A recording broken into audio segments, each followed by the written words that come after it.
1, vamos. Buenos días, buenas tardes a todos y a todas. Bienvenidos a los del Más Allá, los que están escuchando esta clase en casa, los que van a ver esta clase de hoy. La clase de hoy es el segundo de los temas de conservación que vamos a ver esta parte, ¿está bien? Es un tema central de toda esta segunda parte. O sea, tiene dos temas centrales esta segunda parte. Teoría de conservación y cuerpo rígido. Algunos ya lo saben. ¿Está bien? Hoy vamos a ver una clase que va a ser media cuentosa. ¿Está bien? Pero que es importante que veamos bien las cuentas porque nos va a sentar las bases para todo lo que hagamos después. O sea, vamos a hacer cuentas que nos van a ser súper relevantes para cuando veamos cuerpo rígido y para entender bien el detalle de las cuentas. ¿Está bien? Y para entender que hay ciertos problemas en donde uno tiene que remangarse y hacer las cuentas. O sea, parte de la física, además de tener intuición con las cosas, es animarse a hacer estas cuentas. ¿Está bien? Entonces,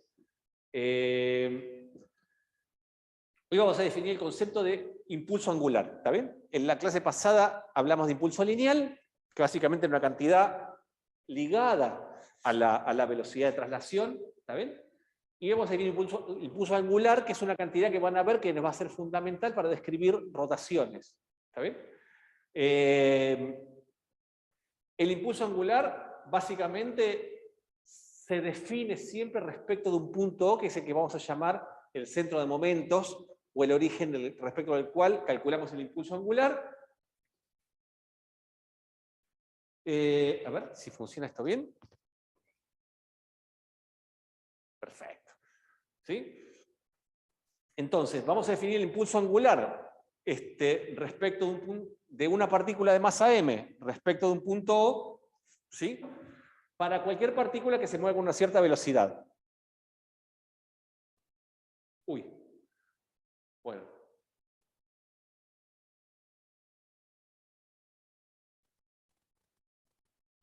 Me tengo que acostumbrar a esto de pizarrón de nuevo, ¿está bien? Porque si quiero mover...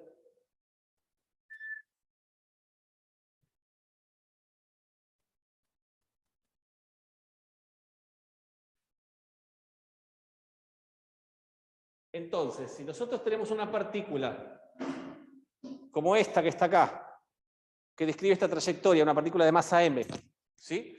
Que respecto de un punto O tiene un vector posición como este que está acá, y una velocidad que es tangente a la trayectoria, como esta que está aquí, ¿está bien? Entonces vamos a definir el impulso angular de esa partícula de masa m respecto al punto O como básicamente la masa por el producto vectorial, esto es una cruz de acá, es un producto cruz, un producto vectorial, de la posición respecto al punto O por la velocidad. Si la masa la ponemos multiplicando directamente la velocidad y llamamos al impulso lineal como m por b, entonces también podemos expresar el impulso angular como el producto vectorial de la posición por el impulso lineal. ¿Sí? Y esta es la definición del impulso angular de la partícula. ¿Me siguen hasta acá? De allá de casa, ¿cómo van? Bien. ¿Sí? ¿Todo en orden? Ok. Bárbaro. Muy bien. Entonces, observaciones y por cómo está definido. Fíjense entonces que si posición y velocidad me definen un plano, son dos vectores, yo con dos vectores siempre puedo definir un plano que contenga esos dos vectores, entonces el impulso angular va a tener una dirección que es perpendicular al plano donde viven la posición y la velocidad. ¿Está bien? O sea, si posición y velocidad me definen un plano, el impulso angular, como es el producto vectorial de ellos dos, es perpendicular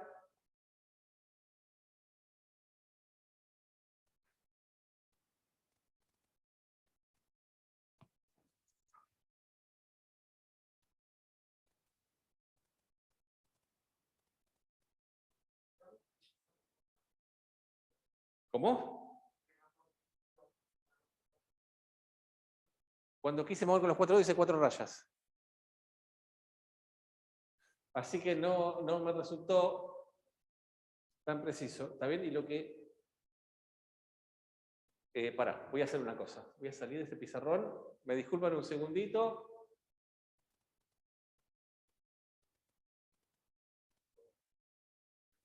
Ah, porque acá estoy acá. Voy a dejar de compartir acá. ¿Dónde estoy? Pará.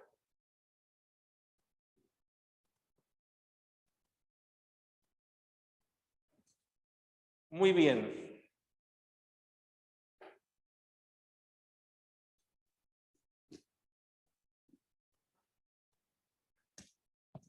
Ahora sí, ¿Me siguen viendo de casa? ¿Se está compartiendo la pantalla o no estoy compartiendo la pantalla? No. No está compartiendo la pantalla. Ahí estoy.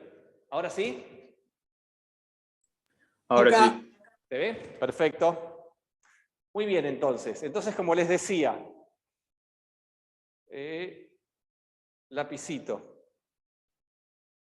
El impulso angular es perpendicular al plano definido por la posición y la velocidad. Si la partícula se mueve siempre en un plano, en un dado plano, se está confinado en un plano, por ejemplo, el plano XY, ¿está bien? Y el punto O del cual estamos calculando el momento angular pertenece a ese plano, ¿sí? Entonces la dirección de L va a ser siempre perpendicular a ese plano y va a ser constante, porque si la partícula vive en ese plano, el L siempre va a estar en el plano perpendicular. Entonces, en ese caso, si el movimiento de la partícula está confinado a un plano y el centro de momentos está confinado a un plano, la dirección del impulso angular va a ser constante. ¿Está bien? Va a siempre ser perpendicular al plano para todo tiempo. ¿Sí? Esas son consecuencias de esta propia definición. ¿Estamos bien en casa? ¿Sí? Ejemplos. ¿Sí? Supongamos que tenemos un caso sencillo de un movimiento que está girando, un movimiento circular. ¿Está bien? Tengo un movimiento circular de radio R minúscula, ¿sí? Hago coincidir mi sistema de referencia con el centro del círculo, tomo como centro de momentos también el centro del círculo, ¿está bien? Entonces, si en este contexto el vector posición es la misma posición que me marca la posición de esta partícula de masa m respecto de O, ¿sí? Este es el vector posición que está en la dirección radial, este es el vector velocidad que está en la dirección tangencial, ¿sí? Entonces, como el vector posición es perpendicular al vector velocidad, ¿sí?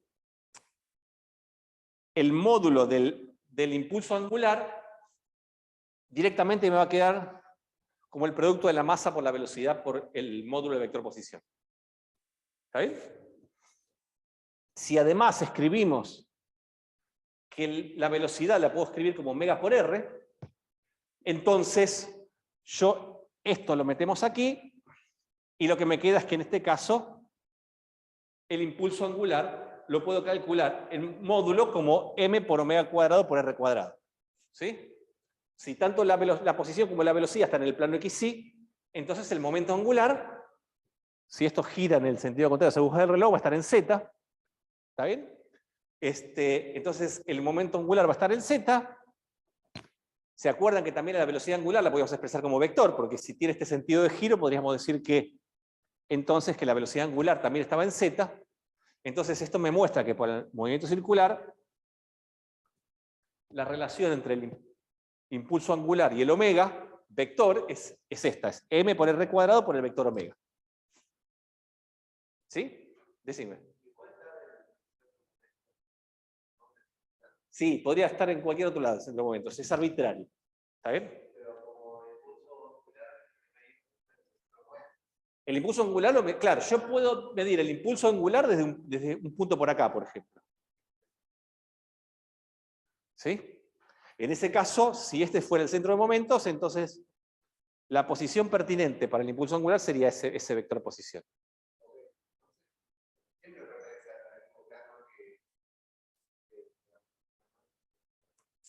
En este caso estoy siempre eligiendo un centro de momentos que sea en este plano. Podría elegir un centro de momentos que esté fuera del plano también.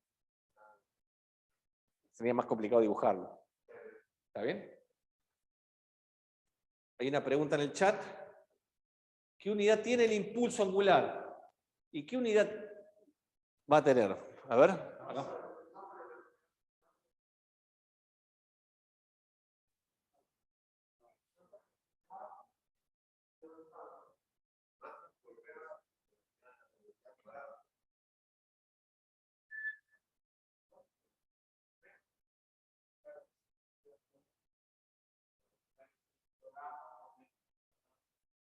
Esta es la coma acá, ¿no? Ok, ahí está. Va a tener kilogramos por metro cuadrado sobre segundos. ¿Sí? Sí, lo hacemos en el MKS. ¿Está bien, Eugenio? Kilogramo por newton por metro. Newton es kilogramo por... Sí, newton por metro. ¿Está bien? Muy bien. Bueno, hasta acá estamos. No, no es newton por metro, porque tiene razón. Newton es sobre segundo al cuadrado. ¿No sería newton dividido metros? A ver, newton por metro. Ah, no. Newton por metro es kilogramos, lo vamos a ver en la clase que viene, cuando vemos trabajo y energía. Es kilogramo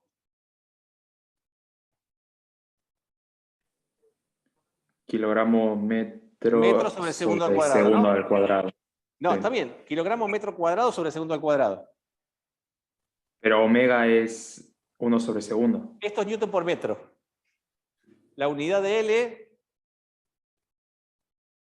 debería ser kilogramos por metro cuadrado, bueno, sobre segundos. Un poco lenta la pantalla, entonces me hace este dibujo horrible. Kilogramo metro cuadrado sobre segundo, o sea que en realidad la unidad de L serían newton por metro sobre segundo, ¿no? Si yo...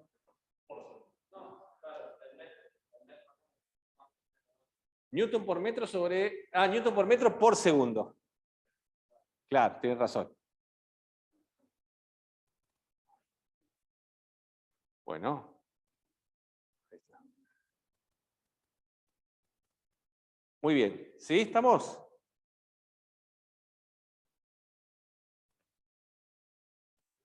Esto va.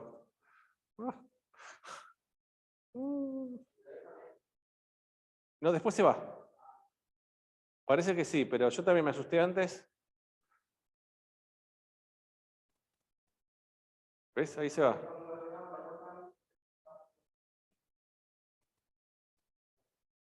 Bueno. Voy a tener que pulir un poco esto, ¿eh? Bueno, ¿estamos bien hasta acá entonces?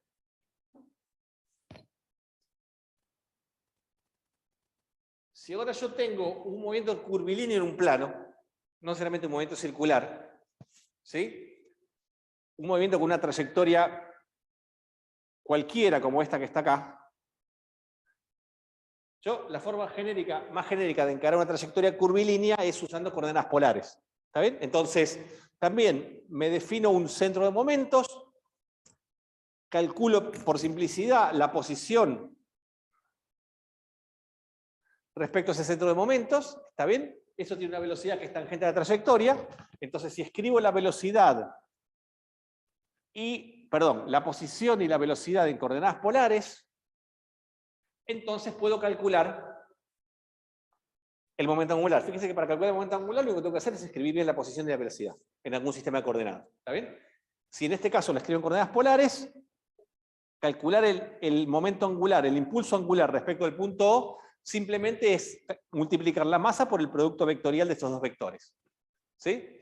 Cuando yo multiplico la posición, que es R en el R versor, y la velocidad, que la escribo como R punto en el R versor más R tita punto en el tita versor, fíjense que qué pasa cuando yo hago el producto de R con R, ¿cuánto me da?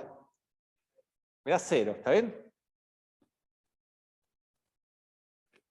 Entonces directamente me queda M por R por tita punto cuadrado en Z versor. ¿Sí? ¿Cuál es la principal diferencia entre este caso y el anterior?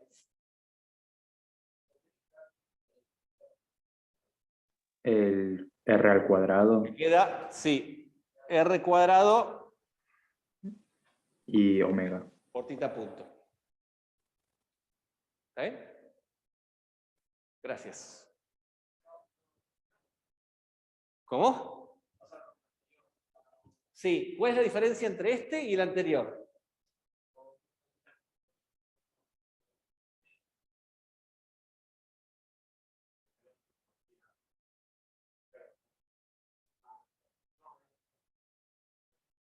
Claro. La diferencia es que acá R era constante, y el omega también, porque es un círculo uniforme. Bueno, no sé si dije que era uniforme. Si es uniforme, omega es constante, pero seguro que acá R, en el anterior R es constante. Y acá, no necesariamente R es constante. También esa es la principal diferencia. ¿Sí? Yo tiendo a estar de este lado de la pantalla, y cuando estoy de este lado de la pantalla salgo del foco de la cámara. ¿Sí? Pero igual me parece que lo importante, lo que están viendo en casa, es el pizarrón, ¿no es cierto?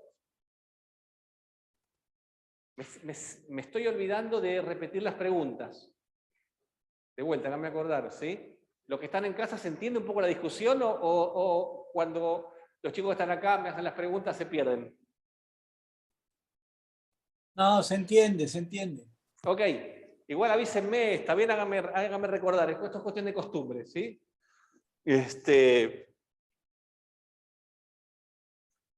Yo también podría calcular el impulso angular no escribiendo los vectores en coordenadas polares, sino escribiendo en coordenadas cartesianas. Y podría calcular el producto vectorial haciendo la regla del determinante, como aprendieron.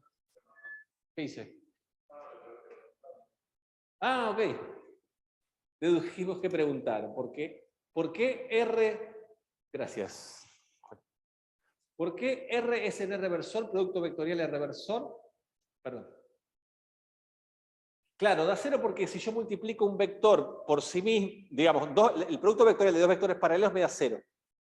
Entonces la componente radial de la posición con la componente radial de velocidad, cuando hago el producto vectorial, se anula.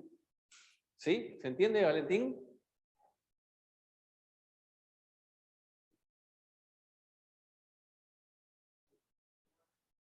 Bueno, me contesta Franco acá. No sé si Valentín, que hizo la pregunta. Franco preguntaba, gracias. Bueno, gracias, Franco, perdón. Me pareció que preguntaba, se ve que Valentín te tradujo la pregunta.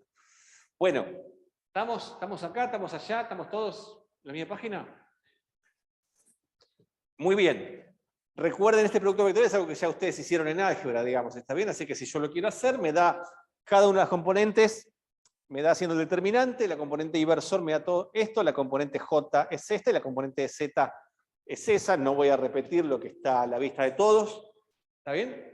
Pero sí, digamos, acá lo estoy haciendo un caso más general, que fíjense que en principio la posición y la velocidad tienen las tres componentes, ¿está bien? Pero si volvemos al caso anterior, como el que plantamos en polares, que tanto la posición como la velocidad viven en el plano XY, entonces estamos hablando de que la componente Z de la posición y la componente P sub Z del impulso lineal son cero, y en ese caso, fíjense que si es cero, las componentes Z de posición y velocidad, eso me anulan este término y este término, este término y este término, entonces solo me queda el L en Z. ¿Está bien? O sea, me queda el L perpendicular al plano XY. ¿Está? Es lo mismo, claro, exactamente, digamos.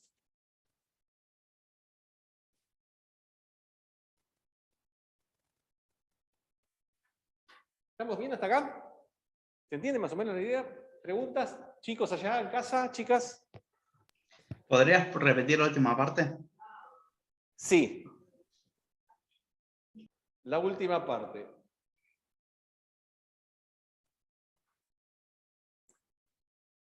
Este es el L.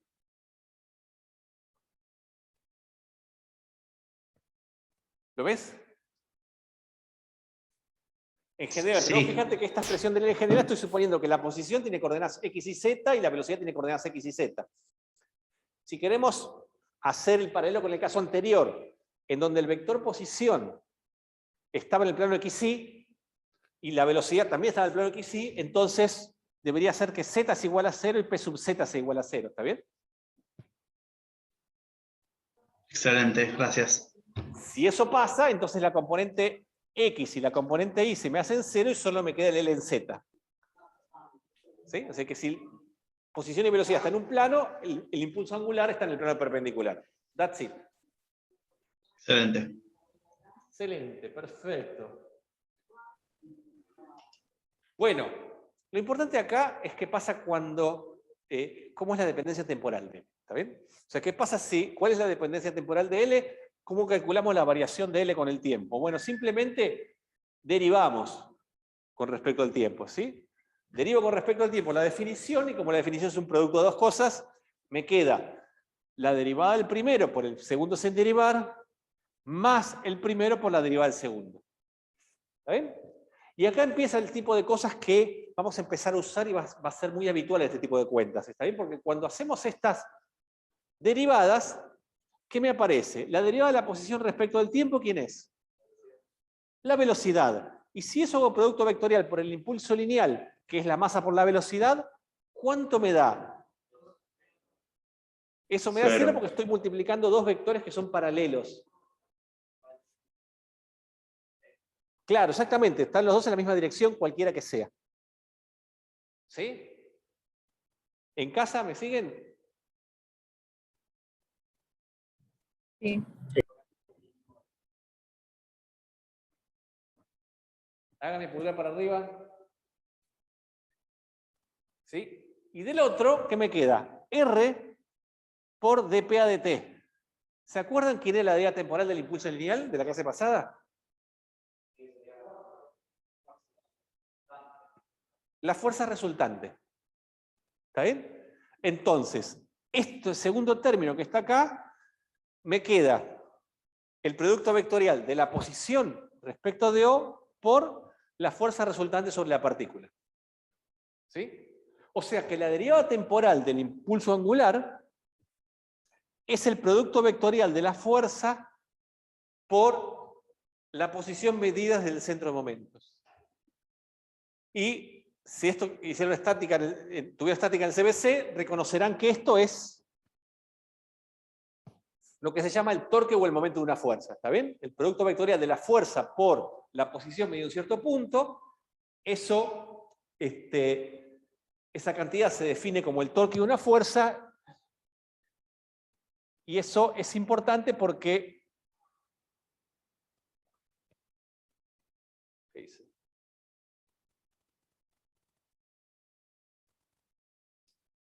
¿Está bien? Porque cuando ahora uno tiene cuerpos extendidos o tiene, digamos, fuerzas aplicadas y las quiere ver desde un punto, no solo importa dónde aplico la fuerza, sino qué fuerza tengo aplicada, sino dónde la aplico. ¿Está bien? Porque eso me va a producir rotaciones. ¿Está bien? Entonces, este es el torque de una fuerza respecto a un centro de momentos, y la primera conclusión que sacamos es que la derivada temporal del impulso angular respecto a un punto A es igual al torque de la fuerza resultante respecto del mismo punto. ¿Está? ¿Estamos acá?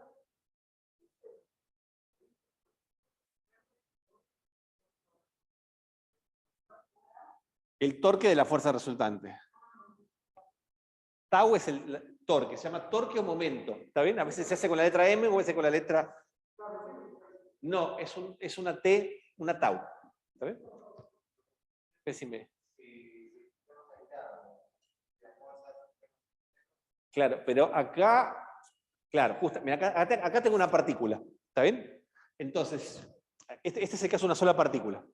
¿Está bien? Entonces, efectivamente, sí, y ahora vamos a ver eso que vos decís. Pero en particular, si el torque de la fuerza, quiero hacer un paso intermedio, ¿está bien? Si el torque de la fuerza es 0, entonces vamos a decir que el impulso angular se conserva. Lo mismo, casi lo mismo, pero no. ¿Sí? ¿Por qué no? Y ahora vamos a ver. Es un poco más amplio que los impulsos lineales. En casa, ¿cómo estamos? Yo tengo una pregunta, profe. Decime, ¿quién habla? Como para Lucas, como Lucas. para verlo mejor entre comillas. El momento angular sería como un análogo al momento lineal, solo que en movimiento rotacional. Claro, exactamente. Si querés podés hacer esa analogía. Dale, gracias. De nada. Decime.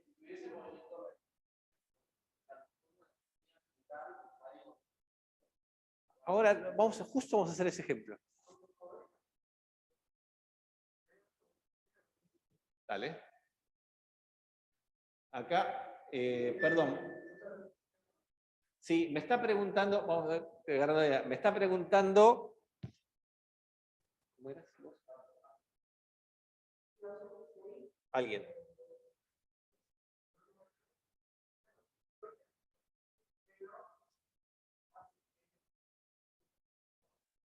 Si el torque de la fuerza resultante es 0, entonces esta derivada temporal es 0, la derivada temporal del impulso angular es 0, y decimos que el impulso angular se conserva porque no cambia en el tiempo. El torque de la fuerza resultante, como es una definición lineal, ¿está bien? Lo podés expresar como la suma de los torques de todas las fuerzas. Eso es correcto.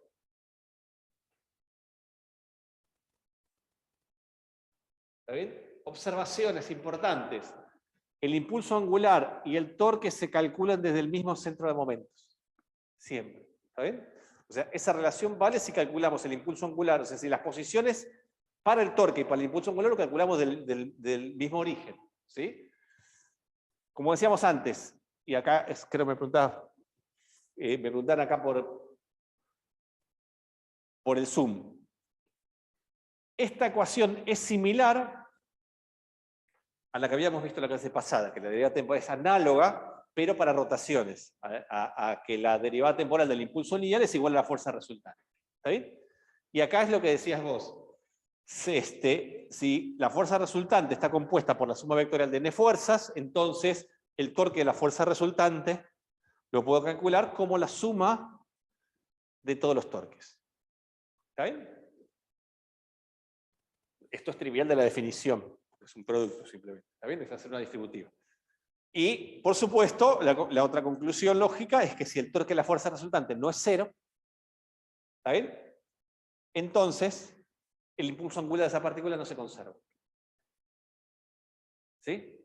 Ahora, acá está implícito, y al final de la clase, si llegamos, lo vamos a ver con más detalles, pero que es un punto muy importante, sumamente importante. El centro de momentos tiene que ser un punto fijo respecto a un sistema inercial. Tiene que ser un punto con velocidad nula. Dime. Ah, mano levantada, esto es como el ajedrez. Mano levantada, tenés que hacer una pregunta, no importa, preguntá después al baño, no sé. ¿Estamos bien? ¿En casa? Bien, bien, bien. Perdóname. ¿Estás en casa? Dale, pregunta. Es una broma. ¿Por qué? Porque si no, esta relación no vale. Esta relación, acá me pregunta por qué el punto tiene que ser fijo. Porque si el punto no fuera fijo, no quiero entrar en ese detalle de la cuenta porque voy a entrar, tiene una sutileza y voy a entrar al final de la clase de hoy. ¿Está bien?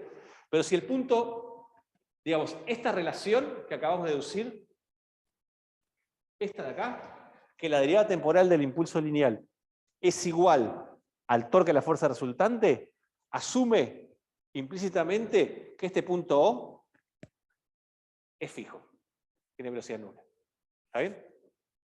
Y básicamente, porque es cuando yo hago la derivada temporal de R, eso es la velocidad si el punto O es fijo, si no, no. Después lo vamos a ver.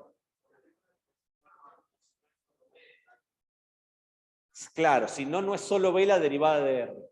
¿Está bien? Me preguntan si O es fijo respecto a un sistema inercial. Sí, O tiene que ser fijo respecto a un sistema inercial, porque yo para poder usar la segunda ley de Newton me tengo que parar un sistema inercial. ¿Está bien? Y si es un sistema inercial, ese punto O tiene que ser fijo respecto a un sistema inercial. Es un punto de velocidad nula en un sistema inercial.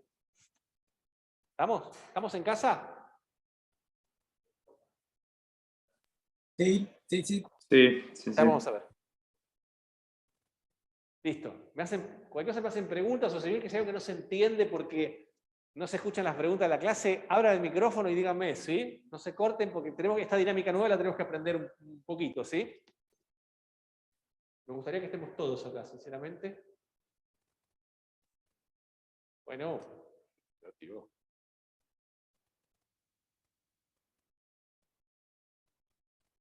Bueno, y acá vamos a ver un poco las preguntas que me estaban haciendo ahí, muy sabiamente. Vamos a ver bajo qué condiciones se conserva el impulso angular de una partícula. Vamos a pasar a 2 partículas o a más partículas, como pregunta acá Juan Ignacio, ¿está bien? Entonces, la primera pregunta es, ¿cuándo se conserva el impulso angular de una partícula? Bueno, el primer caso era el que me decía Maxi acá, digamos, obvio. Seguro que el torque de la fuerza resultante es 0 si la fuerza resultante fuera 0. ¿Está bien? O sea, si la fuerza resultante es 0, su torque vale 0. ¿Sí? Cuando la fuerza resultante es 0, ¿qué tipo de movimiento tengo? Reactivo uniforme. ¿Estamos de acuerdo en casa?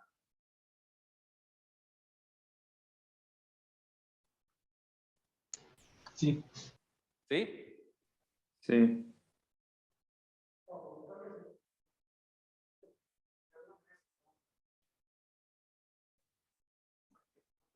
El torque es algo que hace una fuerza y hace que esa fuerza hace que, digamos, se vea como si fuera, como si lo hiciera girar respecto a un punto, ¿está bien? Entonces, vamos a plantear ahora, como preguntas así, supongamos que tenemos un MRU, un caso muy general, digamos, ¿sí? Que es este. Esta es la trayectoria. Una partícula que se mueve en línea recta. En un instante dado tiene, esta partícula está en esta posición, que respecto del punto A, su posición viene dada por este vector posición, y tiene una velocidad que apunta para allá. ¿Está bien? Entonces, fíjense que si yo uso este sistema de coordenadas cartesianas, llamo θ al ángulo que forma el vector posición con el eje horizontal, ¿sí? Es este ángulo que es igual a este ángulo que está acá. Entonces, calcular el impulso angular por definición de esta partícula de masa m respecto de O es simplemente hacer esta cuenta que definimos al principio de la clase. Multiplicar la masa por el producto vectorial de la posición por la velocidad. ¿Sí? El módulo, bueno, esto yo sé que si esta posición y velocidad están en el plano XY, el vector velocidad angular va a estar en Z. ¿Está bien? En particular, como está... Esto está bien acá. Este impulso angular, así como lo dibujé, ¿me va a dar en Z o en menos Z? ¿Ustedes qué dicen?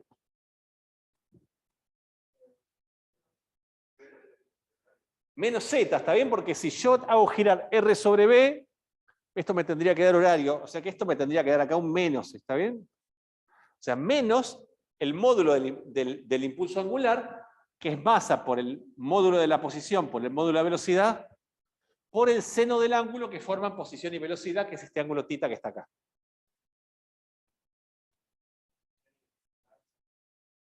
Sí, porque fíjate que esta es la posición y la velocidad está en la dirección del eje X.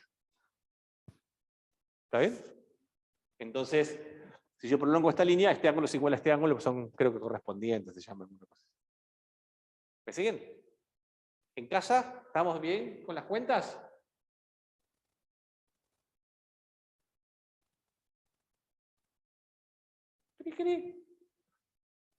De nuevo, podría ser.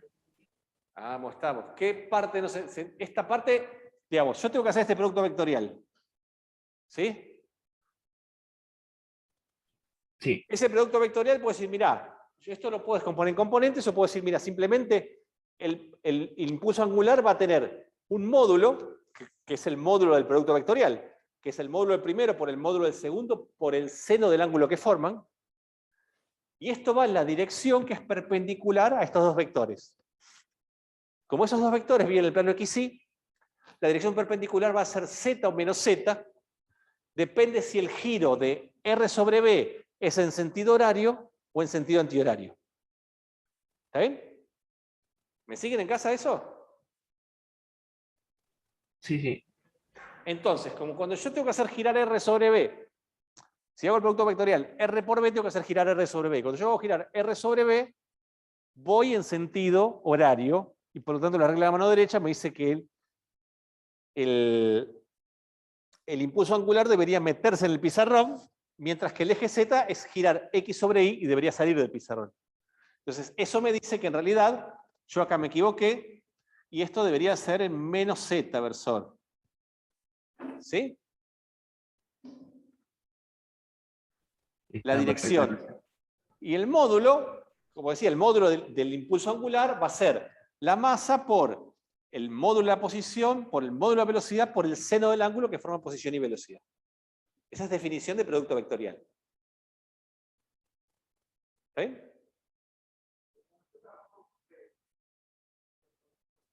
Sí, sí, siguen todos. Yo acá como me equivoqué, lo tengo en todos lados mal. ¿Sí? Y después simplemente, si yo reacomodo, permuto R y B, ¿está bien? R por el seno de tita. Si R es el modo de vector posición, si yo multiplico por el seno de tita, mirad directamente esta distancia D, que es la distancia perpendicular a recta. ¿Está bien? Entonces este impulso angular me queda M por E por B por D en el menos Z versor. Como todos sus componentes son constantes, entonces esto es constante. ¿Está bien? Entonces podemos ver claramente que en este caso, en donde la fuerza resultante es 0, el impulso angular tomado de un punto cualquiera en el plano me da constante.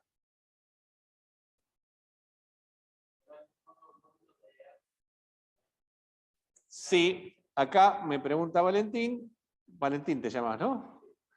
Sí, estoy tomando que el módulo de vector posición es R, es la notación usual, digamos.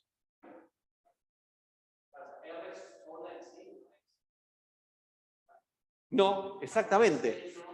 R en sola en sí, el modo de vector posición no es constante porque se va alargando, el ángulo tampoco, pero lo que me queda en el módulo del impulso angular es el producto de R por el seno de tita. Y R por el seno de tita es siempre constante.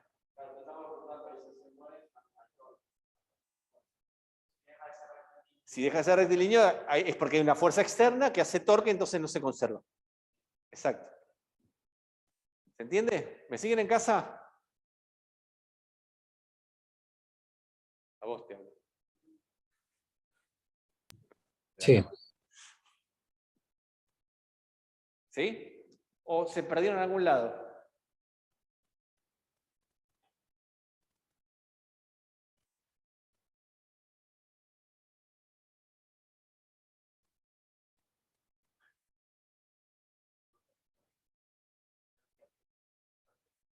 Sí, porque vos fíjate que la distancia D, como esta partícula se mueve en línea recta, D es una distancia que es, digamos, esa es la distancia que está separada del eje X. ¿Sí?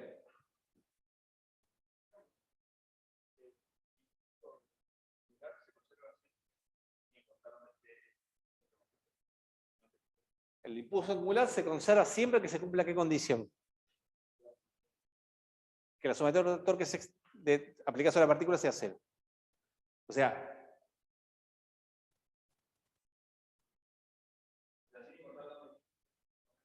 sin importar dónde vos elegís el centro de momentos, vos la relación que tenés es, primero, el centro de momentos tiene que ser un punto fijo. Si el centro de momentos es un punto fijo, la relación que vincula el centro de momentos con la fuerza resultante, perdón, el impulso angular con la fuerza resultante es esta, que la derivada temporal del impulso angular es el torque de la fuerza resultante. Por lo tanto, la condición necesaria y suficiente para que se conserve el impulso angular es que el torque de la fuerza resultante sea 0. Ya sea porque la fuerza resultante es 0 o porque la fuerza resultante no es 0, pero el torque sí es 0.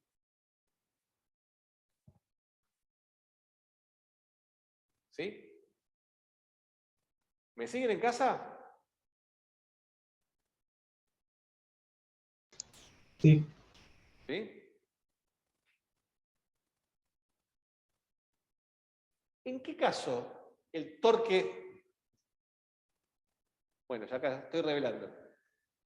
¿En qué caso el torque de la fuerza resultante puede ser 0 sin que la fuerza resultante sea 0?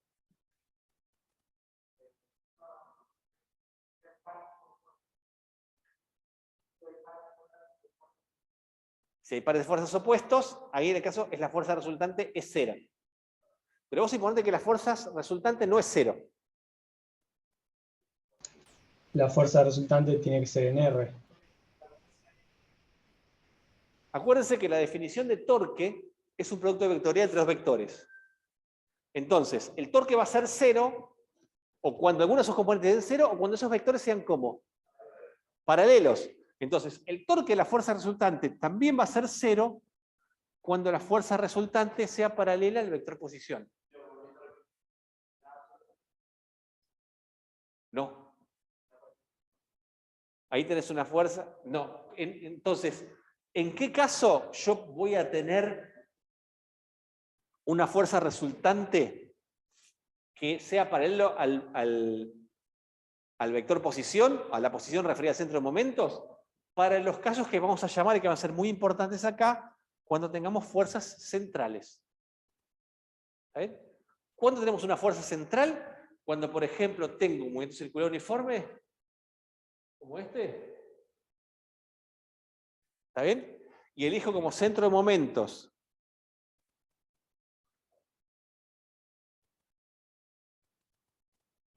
el origen de coordenadas, ¿sí? El elemento circular uniforme, la fuerza resultante, ¿para dónde apunta? Siempre hacia el centro, es una fuerza centrípeta, ¿está bien? Entonces, fíjense que en este caso, en el caso de tener un movimiento circular uniforme, el vector posición medido del origen es el radio del círculo en la dirección radial. Y si el movimiento es circular y uniforme, la fuerza resultante va a apuntar en menos dirección radial. ¿Eh? Apunta hacia el centro, es centrípeta. Claro, exactamente. ¿Me siguen acá? ¿Me siguen en casa? Sí, sí. La fuerza resultante apunta, está aplicada acá y apunta hacia el centro. ¿Sí? La puse corrida para no tapar el dibujo. ¿Sí? Entonces vos fijate que si la posición medida del centro de momentos va en el R versor y la fuerza resultante va en el menos R versor, cuando yo calcule el torque de la fuerza resultante, ¿está bien? Por más que ninguno de las dos es 0, por más que tenga un momento acelerado, el torque de esa fuerza resultante me va a valer 0. ¿Está bien? Y si el torque de la fuerza resultante me da 0, ¿qué es lo que aprendimos hace un ratito? Se conserva el impulso angular.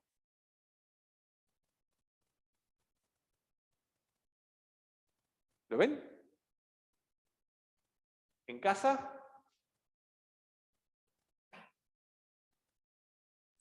Sí, acá. ¿Todos? ¿Alguna duda? Puedo volver a donde se haga falta, ¿eh?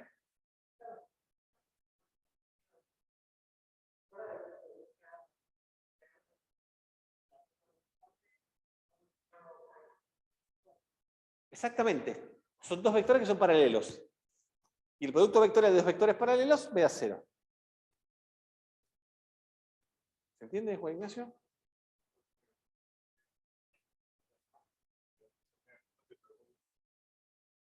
Claro, vos sabemos que si la fuerza resultante apunta en la dirección radial, es centrípeta, entonces el omega tiene que ser constante. Porque en ese caso la fuerza resultante no es radial. Porque si la fuerza, acordate que si el movimiento fuera movimiento circular no uniforme, entonces tiene que cambiar el módulo de velocidad. Y para que cambie el módulo de velocidad tengo que tener una fuerza no solo radial, sino también tangencial. ¿Cómo? El movimiento rectilíneo uniformemente acelerado, en ese caso hay una fuerza resultante, que no es 0. Y el producto vectorial de esa fuerza, desde un punto, de cualquier centro de momentos, bueno, si lo pones justo sobre la trayectoria te va a dar 0. O sea, desde ciertos puntos se conserva el impulso angular. Pero no es informativo. Digo, lo que te quiero decir es que si yo tengo un movimiento rectilíneo cualquiera, que sea acelerado, si yo tomo un punto sobre la trayectoria, respecto a un punto sobre la trayectoria, el impulso angular se va a conservar. Pero sobre un punto fuera de la trayectoria, no.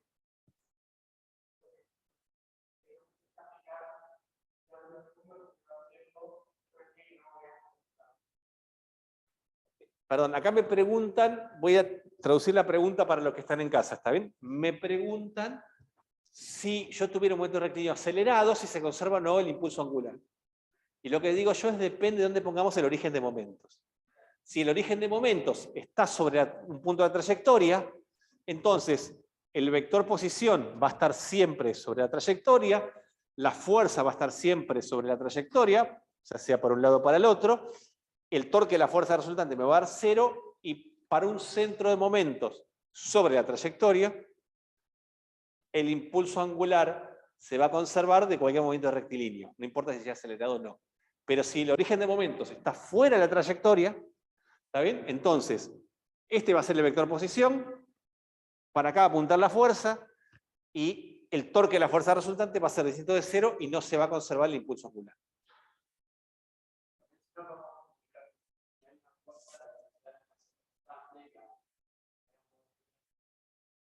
Si hay una fuerza, está bien, pero vos fijate que acá, digamos, que se conserve el impulso angular no necesariamente quiere decir que el movimiento es acelerado o no. ¿Está bien?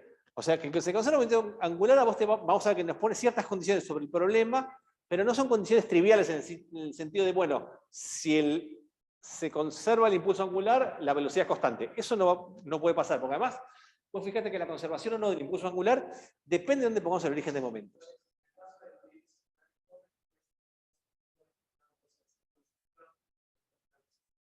Claro, exactamente. Por eso, pero sí, digamos, es importante saber que en el caso de tener, digamos, fuerzas centrales o fuerzas que apuntan hacia un centro, entonces sabes que de ese centro se te conserva el impulso angular. Y uno en general quiere buscar circunstancias en donde a veces esa conservación te ayuda a resolver un problema. ¿Está bien? ¿Estamos bien? En casa, ¿qué preguntas tienen?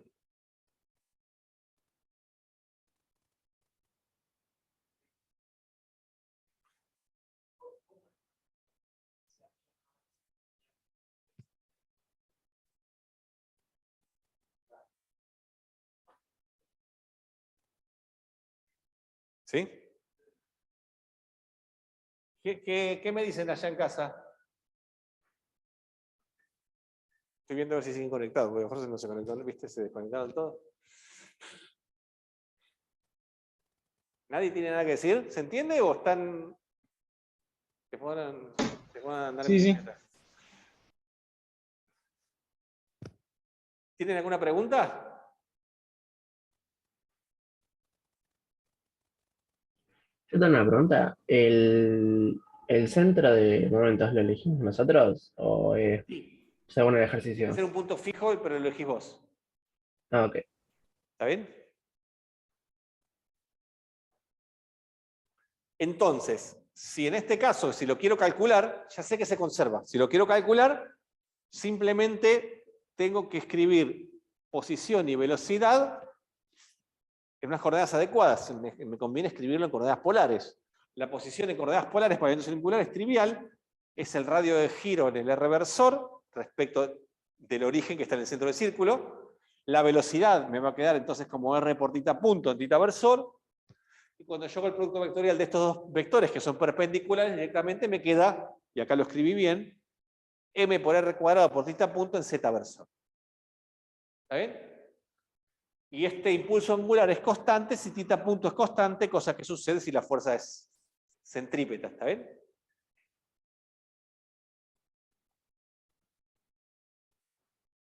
¿Estamos bien? Pero lo interesante de esto, y eso lo vamos a ver bien cuando veamos gravitación y cuando veamos ahora problemas de fuerzas centrales, es que la fuerza puede ser central, pero el movimiento no tiene por qué ser circular uniforme.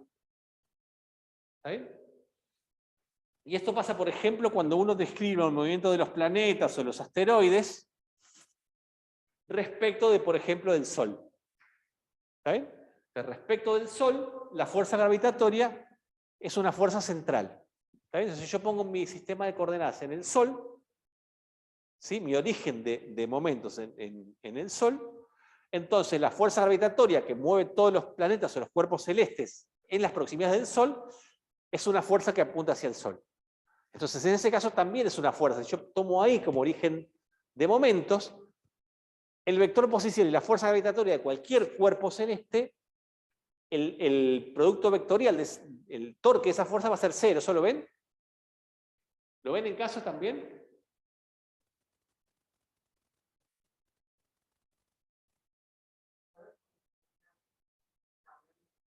Sí. Sí, sí. Ahora voy a hacer la cuenta. Facu, esperame un segundito. Entonces, en ese caso, las órbitas no tienen por qué ser circulares, pueden ser, y lo vamos a ver también en su momento cuando veamos gravitación, pueden ser elípticas, pueden ser parabólicas, ¿está bien? Pueden ser hiperbólicas, ¿sí? Puede ser cualquiera de la familia de las cónicas, ¿sí? Pero en ese caso lo que tenemos es que la fuerza gravitatoria apunta en la dirección de menos R reversor, y la posición va a ser R en el R reversor con la única condición ahora que este R no es más fijo como elemento circular uniforme. ¿Está bien? ¿Sí? Pero en ese caso, si esta es la fuerza gravitatoria, que es la única fuerza que tengo, y este es el vector posición, cuando yo calcule el torque de la fuerza gravitatoria, el torque de esos dos vectores me va a dar 0. El torque de esa fuerza, ¿está bien? Si yo calculo ahora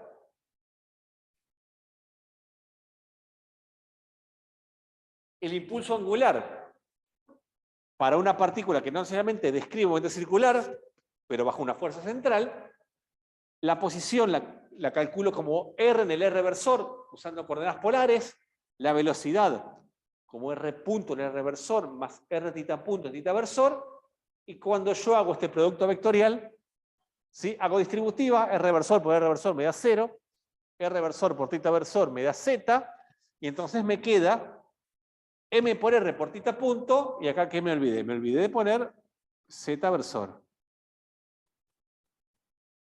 ¿Sí? ¿Estamos bien? Y esto va a ser constante.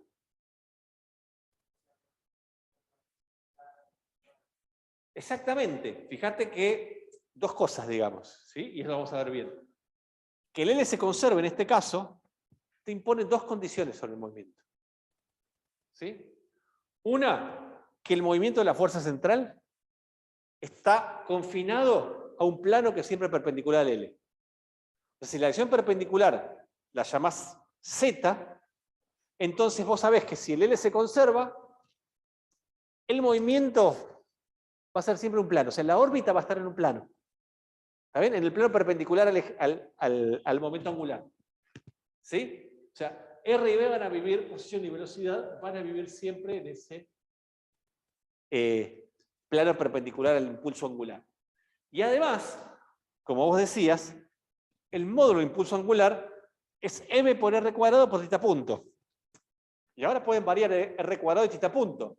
Pero, ¿está bien? Si L es constante, lo que te sale es que R cuadrado por tita punto tiene que ser constante. Eso quiere decir que cuanto más grande sea el R, más chico tiene que ser la velocidad angular, y cuanto más chico sea el R, más grande. Eso quiere decir que los planetas se tienen que mover más lentos cuando están lejos del Sol y más rápido cuando están cerca. De manera que este producto sea constante. ¿Está bien? Y sí, porque vos fíjate que si R cuadrado por tita punto tiene que ser constante, cuando R es grande, tita punto tiene que ser chico.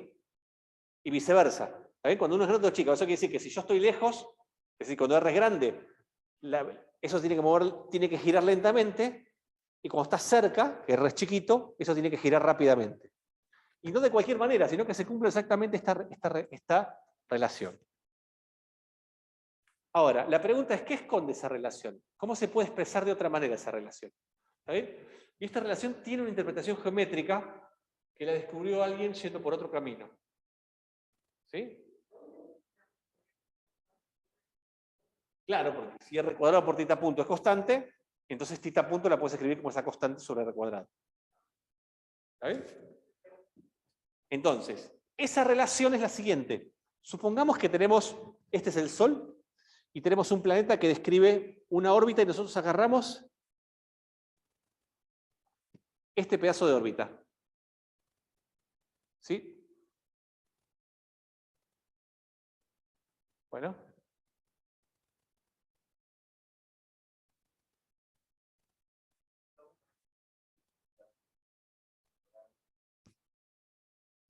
Ahí está, gracias. Tenemos ese pedazo de órbita, ¿está bien? Sí, gracias.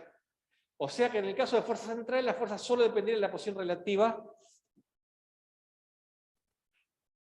Sí, eso ya lo vamos a ver exactamente. Eso lo vamos a ver cuando vamos a gravitación. ¿Está bien? Sí, Hernán, es así. Entonces, tomemos ahora un ejemplo en donde yo tomo un pedazo infinitesimal de órbita. ¿Está bien? Agarro un arco de esa órbita.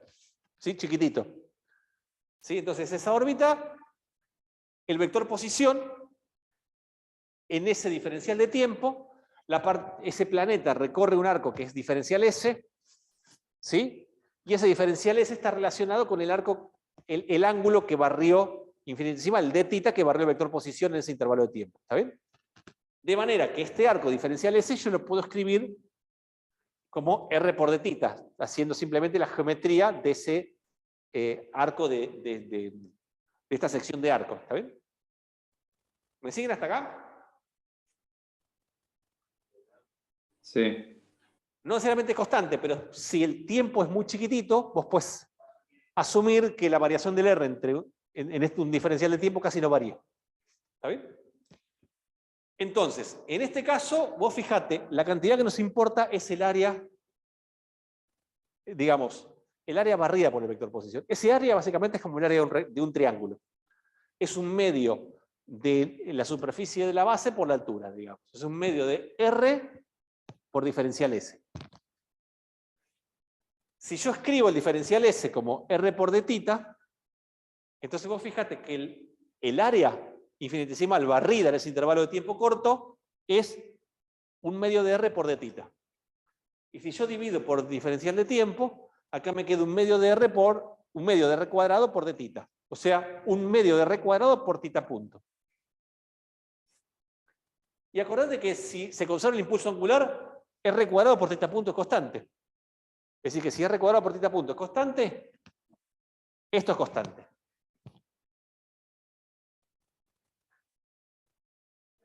¿Me siguen hasta acá? Ahora vamos.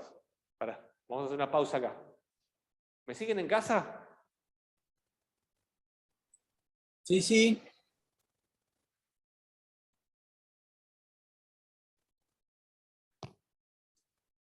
¿Está bien? Entonces, fíjense que una manifestación de la conservación del impulso angular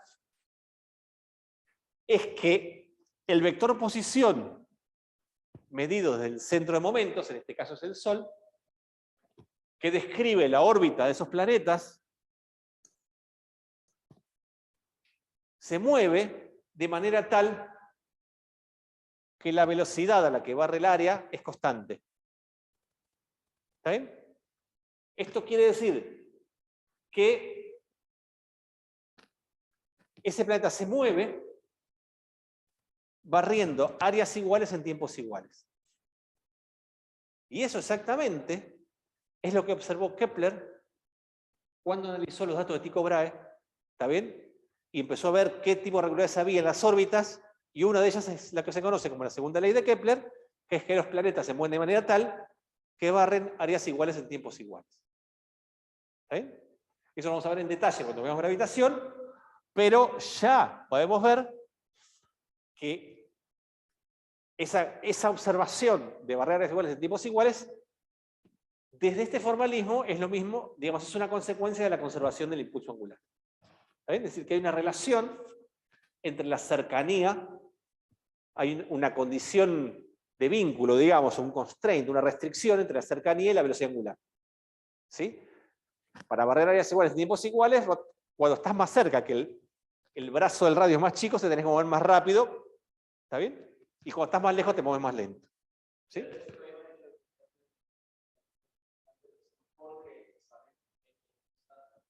Claro, si la fuerza es central, vos sabés que el impulso angular es constante.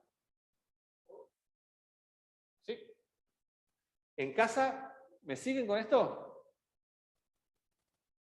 ¿Entendió esta parte? ¿Más abajo o más arriba?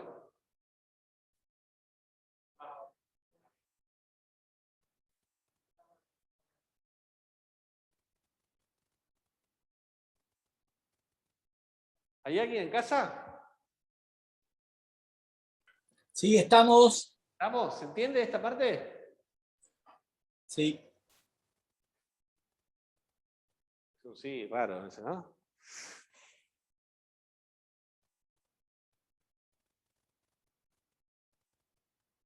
¿Está?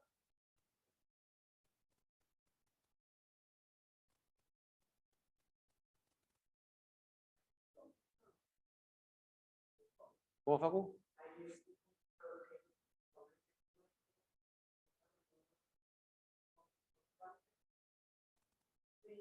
Sí. Sí. No. O sea, que el R sea constante, seguro, por lo menos en nuestra cadena de razonamientos, es que si esto es constante, si el torque de la fuerza resultante es 0, eso es constante. Y si eso es constante, cuando vos lo calculás, te da que esto es constante. Claro. ¿Estamos bien? ¿Sigo? ¿Terminaron de copiar acá o...? ¿Estamos?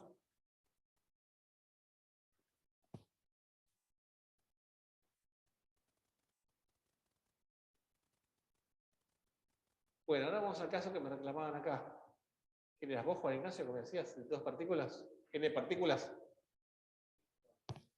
Sí. Vamos a ver ahora cómo se generaliza. Va a ser que es similar a lo del impulso lineal en este caso. ¿Está bien? O sea, supongamos ahora que tenemos dos partículas. Empezamos de vuelta con dos. Después generalizar a n es trivial, digamos. ¿Está bien? De masas M1 y M2, cada partícula, además su interacción con la otra, tiene una fuerza externa. ¿Está bien? O sea que si hago un dibujito de esto, ¿sí? Tengo acá la partícula de masa M1. Acá la partícula de masa M2. Acá tengo mi centro de momentos, de donde calculo el impulso angular. Este vector es la posición de la partícula M1 respecto del origen O. ¿Está bien? R1. Este es el vector R2. ¿Sí? El vector que va de acá para acá es R2 menos R1. La diferencia entre esos dos vectores. Tengo las fuerzas de interacción propia, que son F12 y F21, o sea, las fuerzas que siente uno debido a dos y viceversa. Y tengo las fuerzas externas, que son F1E y, vos no, F2E. ¿Está bien? Entonces, ¿yo qué sé para cada partícula? Bueno, hemos aprendido que si yo agarro, le calculo el impulso angular desde O a la partícula 1 y lo derivo, ese impulso angular tiene que ser exactamente igual al torque resultante sobre la partícula 1. Y lo mismo para la partícula 2. ¿Sí? Porque no tengo nada que... Esto es 2.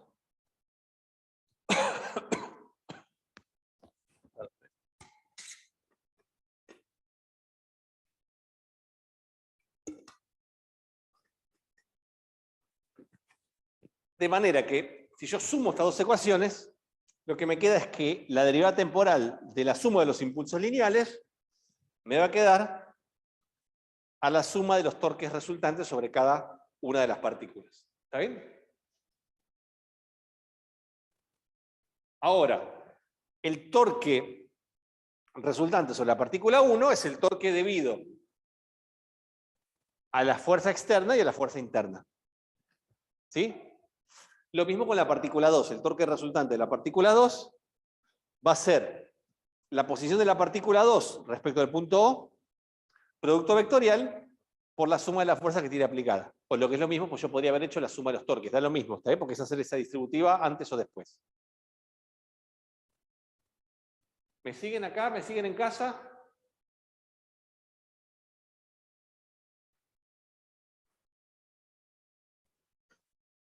Todo bien.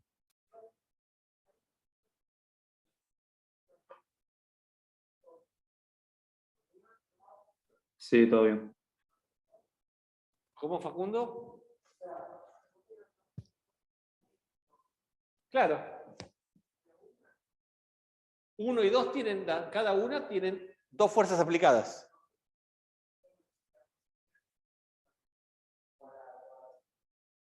La fuerza 1 y la fuerza 2 no son iguales. Las que son iguales y opuestas son F12 y F21, que son pares de interacción. La fuerza 1 es la fuerza 1 externa que sube la partícula 1, que no sabemos cuánto, digamos, viene de afuera. Y la fuerza 2 externa también viene de afuera. No tiene por qué ser iguales. ¿Esa era tu pregunta, Facundo?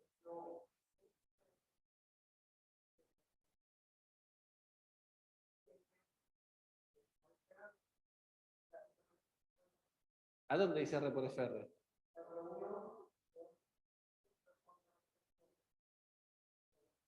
Acá dice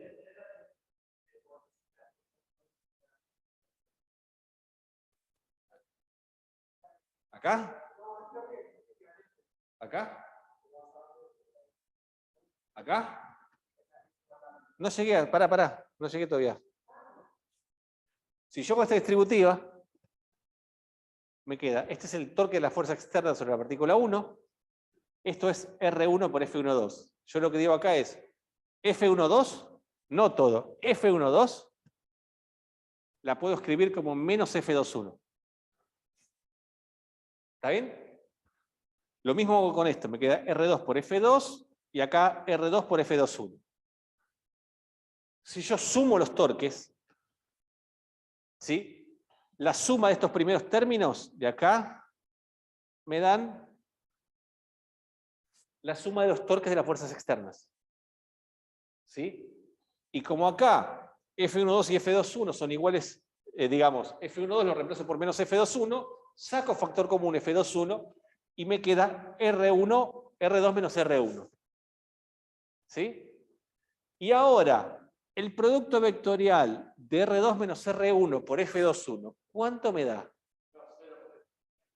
0 porque son colineales, son paralelos, ¿está bien? Fíjense en este dibujito acá, que F12 y F21 están en la misma dirección que R2 menos R1.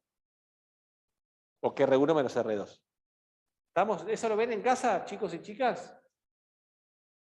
Sí, sí, sí. Se ve.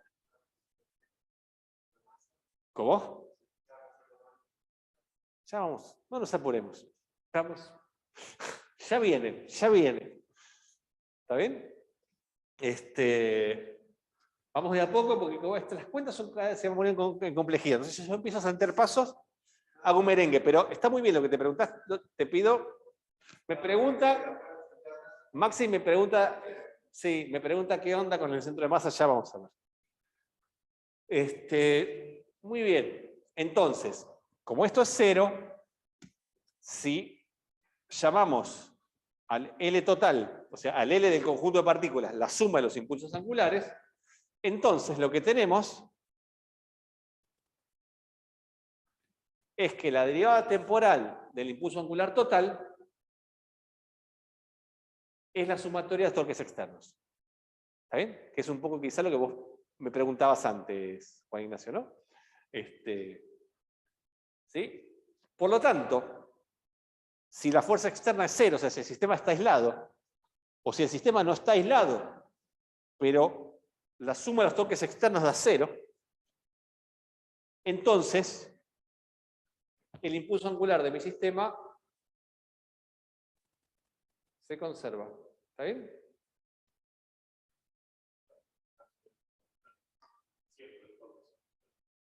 En el caso de una partícula, los torques son externos. Acá, el impulso angular se conserva solamente si la suma de los torques son externos. Es decir, que las fuerzas internas son transparentes a la conservación del L. No importa dónde lo tome, no importa si es el centro de masa o donde sea. ¿Está bien? O sea, la única que me interesa son las fuerzas externas. ¿Sí? ¿Estamos?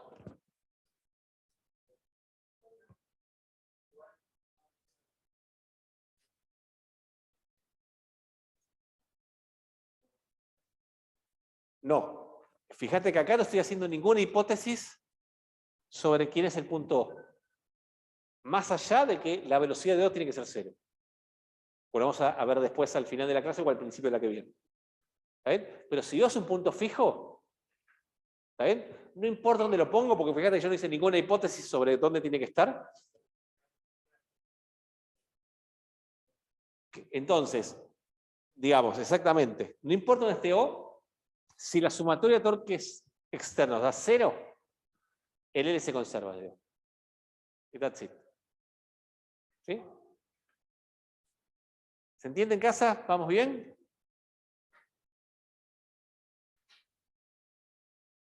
Sí.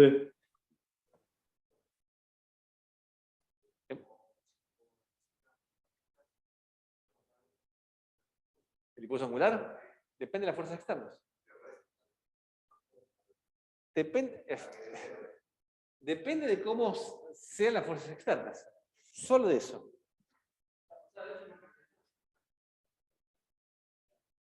Bueno, como decía Juan Ignacio acá, cuando vos tenés una partícula, todas las fuerzas son externas. ¿Está bien? Cuando vos tenés muchas partículas, te dicen, bueno, mirá, si yo ahora tengo muchas partículas, las fuerzas internas no importan para la conservación del impulso angular, como con el impulso lineal, solo importan las fuerzas externas. ¿Está bien? Si la sumatoria de los torques, en este caso las fuerzas externas, es 0, entonces el impulso angular se va a conservar. ¿Sí? ¿Vamos? ¿Estamos en casa? ¿Sigo para adelante?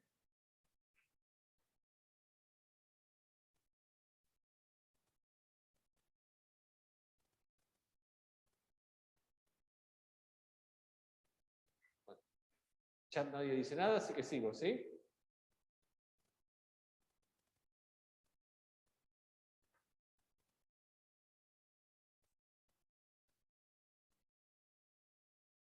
Este resultado, como es obvio después de lo que acabo de decir, es el segundo teorema de conservación.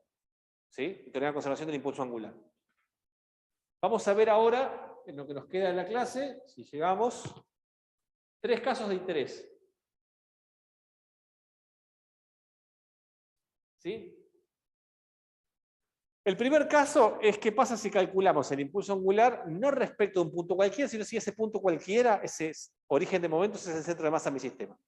¿Está bien? Queda acá digamos, para los que no escuchan el micrófono que están en casa, era el público aclamaba calcular el impulso angular desde el centro de masa, y bueno, como cualquier artista en esta casa de estudios se debe a su público, vamos a calcular el impulso angular respecto del centro de masa. ¿Saben? Entonces yo me pongo el centro de masas, ya sabemos por lo que vimos en la clase pasada que el centro de masas está en algún lugar en la recta que une los cuerpos 1 y 2, o sea que sé que va a estar en esta cruz, por ejemplo, ¿está bien? Con los cuales, si esta es la posición de la partícula respecto a un punto O cualquiera, la posición de la partícula 1, y esta es la posición de la partícula 2, entonces, esto que dibujé acá es la posición de la partícula 1 respecto del centro de masa, y este vector que está acá es la posición de la partícula 2 respecto del centro de masa. ¿Sí? Llamemos R12 al vector diferencia de posiciones entre R1 y R2. ¿Sí? Y recordemos que el centro de masa lo calculamos como el promedio de las posiciones ponderado por las masas. O sea, M1 por R1 más M2 por R2 dividido M1 más M2. ¿Estamos?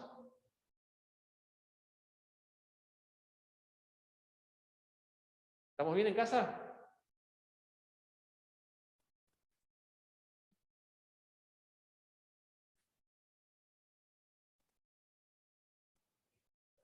Bien callado. Vamos bien. Vamos bien, gracias.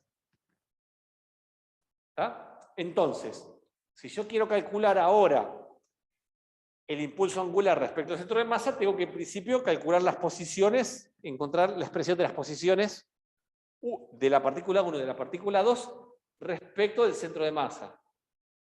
¿Está bien? Eso simplemente lo hago diciendo, bueno, si yo la posición del cuerpo 1 respecto al centro de masa la puedo calcular como la posición de la partícula 1 respecto de O, menos la posición del centro de masa, es decir, haciendo lo que vimos en la transformación de Galileo. ¿Está bien? Y lo mismo con la partícula 2. Si nosotros hacemos esa cuenta con la definición de R1 y de R centro de masa, la cuenta me da esto que está acá, M2 sobre M1 más M2 por R1 menos R2, para este caso, ¿sí? Y acá M1 sobre M1 más M2 por R2 menos R1. ¿Sí? Si lo tomamos en términos del vector posición R12, entonces acá me queda lo que llamamos el mu2 por el R12, y este es el menos mu sub 1 por el R12. ¿Está bien? Son estas expresiones que me quedan acá, las posiciones de ambos cuerpos relativas al centro de masa. ¿Sí? Si queremos saber las velocidades de esos cuerpos relativas al sistema centro de masa, simplemente derivamos. ¿Está bien? Y entonces me quedan esto que está acá, estas expresiones que están acá. ¿Sí? La velocidad de la partícula 1 respecto al centro de masa y la velocidad de la partícula 2 respecto al centro de masa. Y ahora, ¿está bien? Acuérdense que para calcular el impulso angular era el producto angular de R por P. ¿Está bien? Entonces me conviene sacar el impulso angular de la partícula 1 respecto al centro de masa, que es M1 por la velocidad 1 respecto al centro de masa. Lo mismo con el P2 respecto al centro de masa. ¿Está bien? Y cuando yo calculo los P1 y P2, fíjense que me simetrizan el coeficiente que multiplica la velocidad, el coeficiente de las masas. Entonces en ambos casos me queda M1 por M2 sobre 1 más M2, y en el otro caso igual con el signo menos. ¿Se acuerdan quién era este M1 por M2 sobre M1 más M2? ¿Cómo lo llamamos? Mu, la masa reducida, ¿está bien? Entonces, ¿en casa me siguen? Desde el centro de masa, los impulsos lineales lo puedo calcular como mu por B12 y menos mu por B12. ¿Sí? Fíjense, y esto nos va a servir después, que si yo sumo ambos, esto me da 0. ¿Está bien? Y van a ver que esto tiene todo el sentido del mundo. ¿Por qué tiene todo el sentido del mundo? Porque la suma de los impulsos lineales es el impulso lineal total de mi sistema. En este caso estoy referido al centro de masa. ¿Está bien? El impulso lineal total de mi sistema, acuérdense que yo siempre lo puedo escribir como la masa por la velocidad del centro de masa. ¿Está bien? Pero ahora, ¿de qué sistema estoy calculando la velocidad del centro de masa? Del centro de masa. ¿Y la velocidad del centro de masa respecto al centro de masa? 0. ¿Está bien? Entonces fíjense que me aparece esto que está acá. Esto es importante porque después van a ver que en alguna cuenta un poco más engorrosa, cuando me aparezca eso, yo ya me voy a dar cuenta que eso tiene que valer 0. Y me va a resultar muy importante. ¿Está bien? Pero fíjense que el problema se pone cuentoso y de sutilezas. Está bien, uno tiene que repasar con cuidado porque hay detalles acá que tiene que ir asimilando. ¿Está bien? Decime, Maxi, ¿vos me decías decir algo? Ahora vamos a ver, el centro es un punto especial, no solamente tiene que ser un punto fijo. ¿Está bien? Y eso es el bonus track de la clase de hoy. Está en el apunte, si ya lo miraron. ¿Todo bien acá? ¿Todo bien en casa? Todo bien. ¿Qué me decía Facu? Yo siempre que digo si está todo bien respecto de casa, vos me preguntás como si estuvieras en tu casa. Dale un tiempo a la gente que está atrás de la pantalla para ver si... Dale, ahora. Va a preguntar Facundo. Sí. Eso para que se vea que como están acá, simplemente ver que la suma de ellos me da 0. ¿Está bien? Por cómo me quedó definido. Muy bien. Entonces ahora sí, tengo los R, tengo los P respecto al centro de masa, simplemente lo que tengo que hacer es calcular el impulso angular de cada una de las partículas respecto al centro de masa. Cuando yo lo hago, me queda la posición 1 respecto al centro de masa por el P1 respecto al centro de masa, la posición 2 respecto al centro de masa por el P2 respecto al centro de masa. Fíjense que menos con menos se me hace más. Saco factor común mu por B1, 2, y acá adentro me queda esto que ven acá. ¿Está bien? Y si se fijan, yo puedo sacar factor R1, 2, y cuando saco factor común R1, 2, ¿qué me queda ahí adentro? Un 1, porque me queda M1 más M2 sobre M1 más M2. Me queda un 1, y el impulso angular respecto del centro de masa, fíjense que me queda. Una expresión súper compacta. Fíjense que esta expresión es equivalente al de una partícula que tenga masa reducida mu, ¿sí? Y con una especie de posición, que es la posición relativa entre las partículas, y un impulso y una velocidad, que es la velocidad relativa entre las partículas. ¿Está bien? De vuelta. La simetría que hay implícita en la tercera ley de Newton me lleva a que cuando yo tengo un problema de dos cuerpos, yo lo pueda ver como si fuera un problema de un cuerpo para la masa reducida. ¿Está bien? Entonces el impulso angular desde el centro de masa de mi sistema de dos partículas es equivalente al impulso angular de una partícula con masa reducida y con unas posiciones y unas velocidades particulares, digamos. ¿Está bien? Que son las posiciones, las velocidades relativas.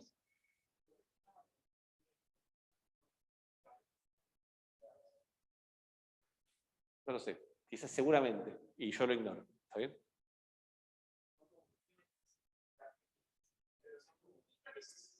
Porque es como si fuera el centro de masa. Si vos tomás, yo creo que la idea viene que si una es mucho más masiva que la otra, ¿te acordás de lo que vimos en la clase pasada? Cuando una es mucho más masiva que la otra, la masa más chica, la masa reducida se aproxima a la masa más chica.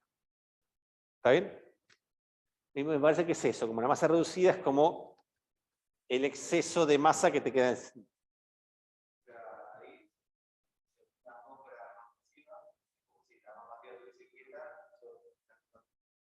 Exactamente.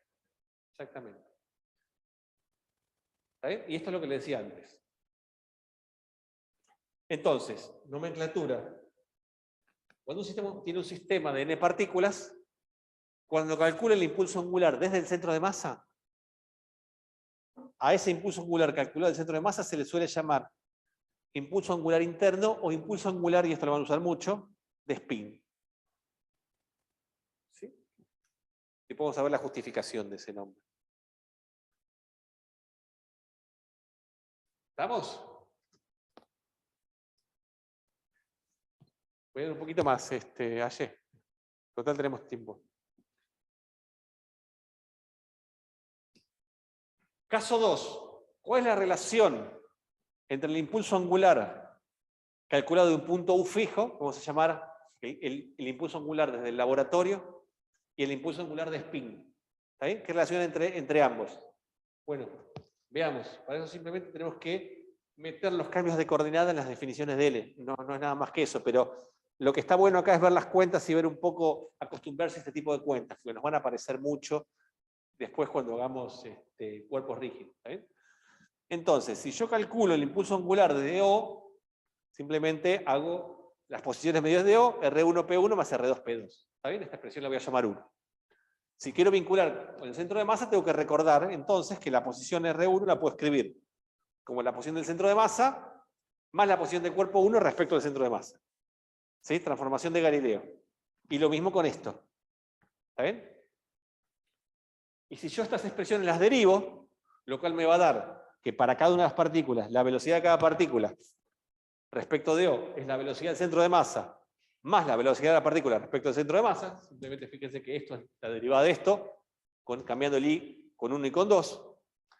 Entonces, yo puedo expresar, si eso lo multiplico por la masa de cada partícula, el P1 como el P1 del centro de masa más M1 por la velocidad del centro de masa, y lo mismo para el 2. ¿Está bien? Quizá voy un poco rápido, pero porque no hay nada demasiado conceptual en esto. Ustedes tienen que ir acostumbrándose a las cuentas. Cuando lo repasen lo van a ver un poquito más en detalle. ¿Cómo? Esas son transformaciones de Galileo, exactamente. En casa, ¿cómo vamos con esto?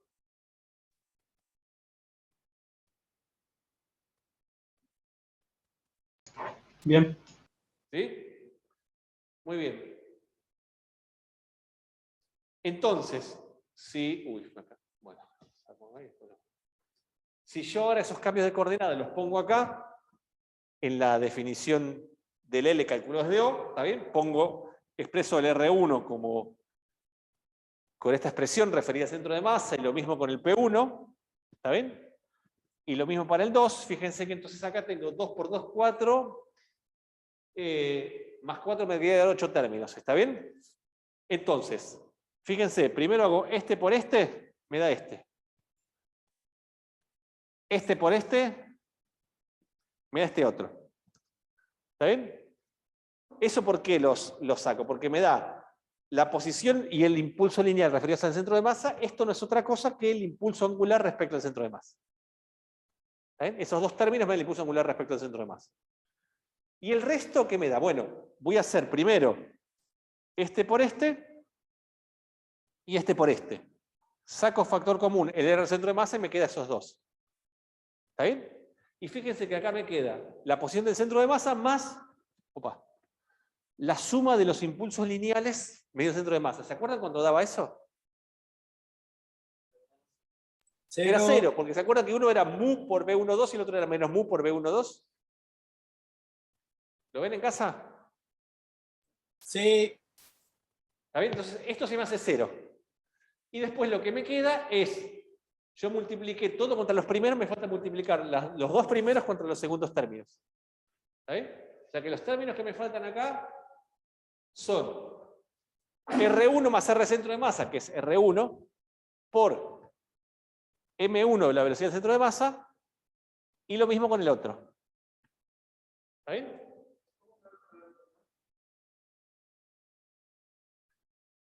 Los términos que me faltaban, bueno, hola.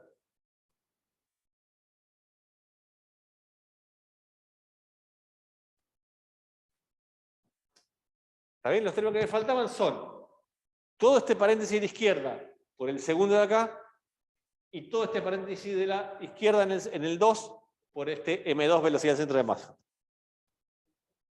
¿Está bien?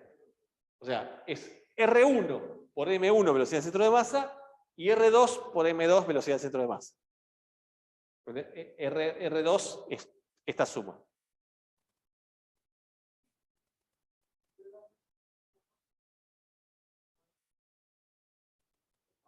¿No? ¿Por qué sería 0? Facundo, contame. Facundo me pregunta si la velocidad del centro de masa no sería 0. Yo dije que no. Porque yo no estoy asumiendo nada, ni siquiera estoy diciendo que las fuerzas... No estoy asumiendo nada. ¿Está bien?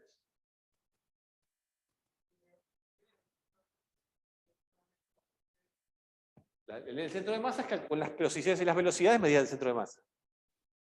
Por definición. Claro, entonces fíjense acá que si yo hago esas cuentas y saco factor común, la velocidad del centro de masa, lo que me queda acá es M1 por R1 más M2 por R2. Donde ya estoy llamando R1, de vuelta estoy agrupando R1, estoy agrupando el R1 del centro de masa más R del centro de masa, y lo mismo con el 2. ¿Está bien?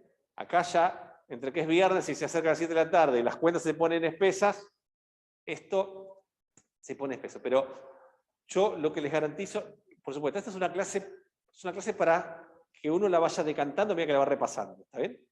Estas cuentas pueden ser un poco tediosas, pero son importantes porque tener agilidad con estas cuentas a uno le da después la agilidad para seguir entendiendo toda la parte bien teórica de cuerpo rígido, de sistemas de muchos cuerpos. ¿Está bien? Está todo escrito, está todo subido al campus. O sea que lo que no terminen de ver ahora lo van a terminar de ver ahora. Si igual después hacemos alguna pregunta. Yo no me quiero tener mucho para no sacar el tiempo ayer con las consultas, pero podemos consultar todo lo que quieran. ¿Está bien? Hasta acá que eran estos términos que me quedaba, ¿están de acuerdo? ¿En casa? Sí, de acuerdo. Está bien que esto lo puedo llamar, esto que está entre paréntesis es R1, la posición R1 medidas de O. Y lo mismo con esto que está acá.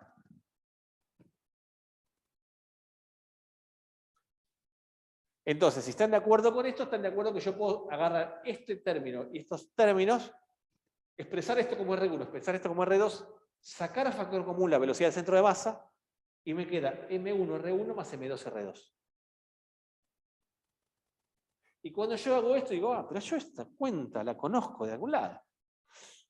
M1 R1 más M2 R2, si lo divido por M1 más sobre M2, perdón, sobre M1 más M2, es la posición del centro de masa. O sea, esto es la masa total por la posición del centro de masa. Listo. Entonces, vos sos la masa total por la velocidad del centro de masa.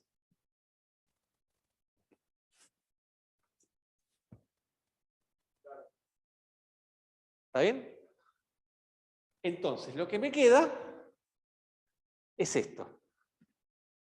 Que el impulso angular medido desde O es el impulso angular medido del centro de masa, y esto que está acá es el impulso angular de la partícula puntual centro de masa respecto desde O. Porque fíjense que esta es la definición del impulso angular de una partícula. ¿Está bien? Entonces, si yo tengo un sistema de dos o más partículas, ¿está bien?, que de alguna manera está girando sobre el centro de masa, ¿está bien? Lo que estoy diciendo es que el impulso angular medido desde el laboratorio es el impulso angular del centro de masa, ¿sí? Medido del centro de masa, o sea, la propia rotación del centro de masa, más el impulso angular del centro de masa medido desde ese punto. ¿Está bien? O sea, puedo pensar a mi problema como lo que hace el centro de masa más lo que pasa alrededor del centro de masa.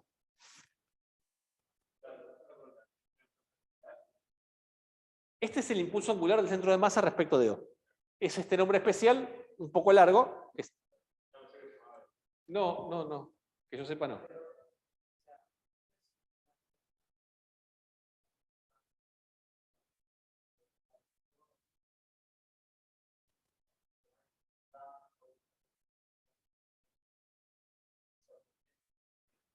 No, en esa cuenta, o sea, lo que me pregunta, ¿cómo es tu nombre? Federico me pregunta si esto, digamos, no es algo que está contenido en la transformación de Galileo. Evidentemente, fíjate que lo que estamos haciendo no es nada más que, digamos, definir impulso angular y calcular el impulso angular de distintos puntos, del punto fijo cualquiera o de un punto O cualquiera, y eso básicamente es una transformación de Galileo. ¿Está bien? No es nada más que eso. Pero todo eso tiene como toda una complejidad en la parte de formularlo bien en las cuentas. ¿Está? Sí. Sí.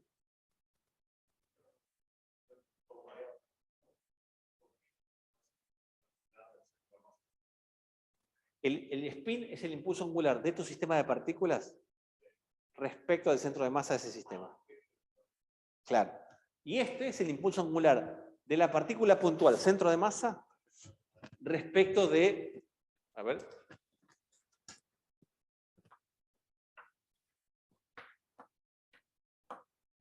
¿Me ven?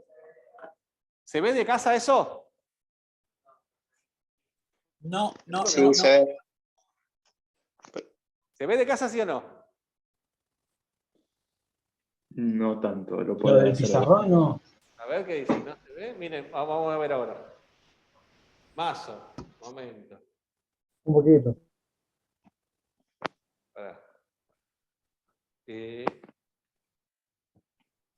¿Ahí se ve? Maximiza el Ahí sí, sí. ¿Ven? Este es O. Tengo un sistema de acá, un montón de partículas. Este es el centro de masa. ¿Está bien? Si yo calculo las posiciones del centro de masa, acá tengo el impulso angular de mi sistema de partículas respecto del centro de masa. ¿Sí? Si yo calculo las posiciones respecto de acá, yo de acá tengo el impulso angular de mi sistema respecto de O. Lo que dice este resultado es que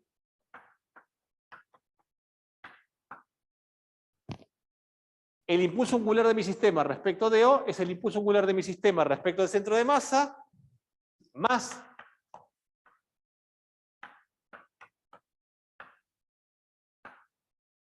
el impulso angular del centro de masa respecto de O. ¿Quién es este? Si este es el centro de masa, y el centro de masa tiene esta posición, y se mueve con esta velocidad, como si fuera una partícula puntual, ¿está bien? Lo que miro para todo el conjunto respecto a este punto A lo puedo pensar como lo que mido todo el conjunto respecto del centro de masa, más lo que hace la partícula puntual centro de masa. Exactamente. ¿Se ve más o menos? ¿Se ve en casa el pizarrón? Mi primer pizarrón en 2 años. Se ve. Más o menos. El problema Más o es menos lo se que ve. escribió, ¿Cómo? lo que terminó escribiendo ahí abajo. La de sumatoria de fuerza, creo. Yo lo veo bien, ¿eh? No importa, después lo escribo. Dale. Alguien que saca una foto del celular y lo sube después al... Saco yo.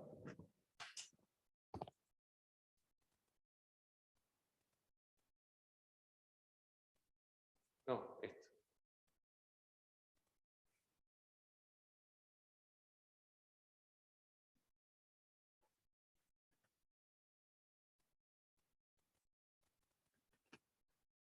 Después lo subo a algún lado, al campus lo subo, si quieren, al foro. Dale.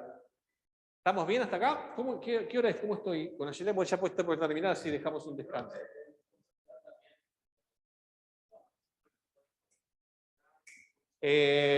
¿Sabes que no lo sé eso? Te la debo. No sé si está en el principio. Los temas de conservación no sé si están desarrollados por... No, el impulso lineal. Sí, pero no sé si desarrolló todo este formalismo en... no sé, ¿vos eso lo sabés, Aye? O... Bueno, son menos cuarto. Voy a dejar acá. Si querés esto después lo retomo en la clase que viene. Queda este tercer caso, que es la relación con el torque. Está bien, desde el punto del punto de centro de masa. Lo pueden mirar. Si quieren, pego la repasada y la clase que viene, a modo de repaso, lo vemos. Y el bonus track, fíjense que está acá al final de la clase.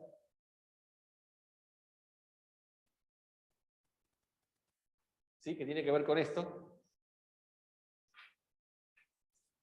Es que justamente esta relación vale, y eso está demostrado acá, así que lo pueden ver, si O es un punto fijo, o si O es el centro de masa, sin importar cuál sea la velocidad del centro de masa. ¿Está bien? O sea, el centro de masa es un punto tan particular que esto vale siempre. Esto está mal acá. Acá iría centro de masa externos. Yo también me canso al final de las cosas. ¿Eh? Parece lo mismo, pero no es lo mismo. Porque esto vale, no importa cuál es la condición de la velocidad del centro de masa. Y esto solo vale si O es un punto con velocidad nula. Totalmente. Podés hacer lo que quiera. Y la definición viene abajo, en la última página de la punta. ¿Está bien? Así que voy a parar acá.